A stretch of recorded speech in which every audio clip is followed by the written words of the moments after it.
భాష ఏదైనా political thriller అంటే ఖచ్చితంగా ప్రేక్షకులకు సినిమా మీద ఆసక్తి ఉంటుంది. ఈ క్రమంలోనే ఒక పొలిటికల్ థ్రిల్లర్ కథతో ప్రేక్షకుల ముందుకు వచ్చాడు విజయ్ యాంటోనీ. గతంలో తమిళంలో 2 సినిమాలు చేసి 2 సినిమాలతో విలక్షణ దర్శకుడిగా పేరు తెచ్చుకున్న అరుణ్ ప్రభు దర్శకత్వంలో ఈ భద్రకాళి అనే సినిమా రూపొందింది. సినిమా ఫస్ట్ హాఫ్ మొదలవగానే ఓ అనాథ పెద్ద పొలిటికల్ పవర్ బ్రోకర్ అయినట్లు చూపిస్తారు. ప్రాసెస్ చూపించకపోయినా ఆ పొలిటికల్ పవర్ బ్రోకర్ ఎలాంటి పనులు చేయగలడు అనే విషయాన్ని సినిమా ప్రారంభమైన కొద్దిసేపటికే ఎస్టాబ్లిష్ చేసేశారు. ఇక ఆ తర్వాత అతను ఆడించే ఆట అంతా తెలిసిందే అయినా సినిమా చూస్తున్న ప్రేక్షకులకు మాత్రం కొత్తగా అనిపిస్తుంది.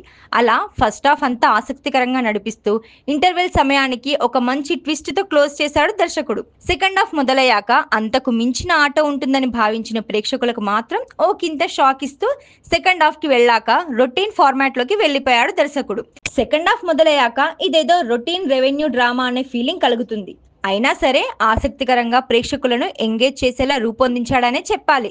ఫస్ట్ హాఫ్ ఆసక్తికరంగా సాగగా సెకండ్ హాఫ్ మాత్రం ఆశించిన మేరకు ఆసక్తికరంగా అనిపించదు. మొత్తంగా చూసుకుంటే ఈ సినిమా థ్రిల్లర్ జోనర్ కాబట్టి సెకండ్ హాఫ్ విషయంలో ఇంకా కేర్ తీసుకొని ఉంటే బాగుండేది. నటీనటుల విషయానికి వస్తే ఈ సినిమాలో హీరోగా Vijay Anthony one man show చేశాడు. ఒక పక్క నటిస్తూనే మరో పక్క సంగీతం అందిస్తూ ఆకట్టుకున్నాడు. విజయ్ యాంటోనీ నటన గురించి కొత్తగా చెప్పేదేముంది?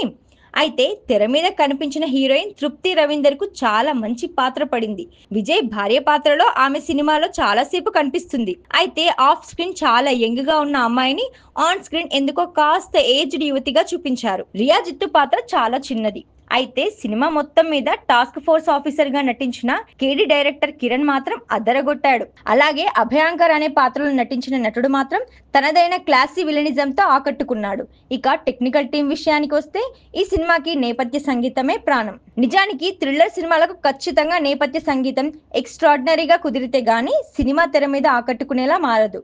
ఈ సినిమా విషయంలో విజయ్ యాంటోనీ ఆ విషయంలో సక్సెస్ అయ్యాడు. పాటలు అనవసరంగా కాకుండా నేపథ్య సంగీతంలో భాగంగానే వచ్చాయి కాబట్టి పెద్దగా ఇబ్బంది అనిపించలేదు. సినిమాటోగ్రఫీ మాత్రం అదిరిపోయింది. చాలా ఫ్రేమ్స్ కొత్తగా అనిపించాయి. ఫైట్స్ కూడా సింపుల్ గా ఉన్నాయి. ఎడిటింగ్ టేబుల్ మీద ఇంకా వర్కౌట్ చేసి ఉండొచ్చు.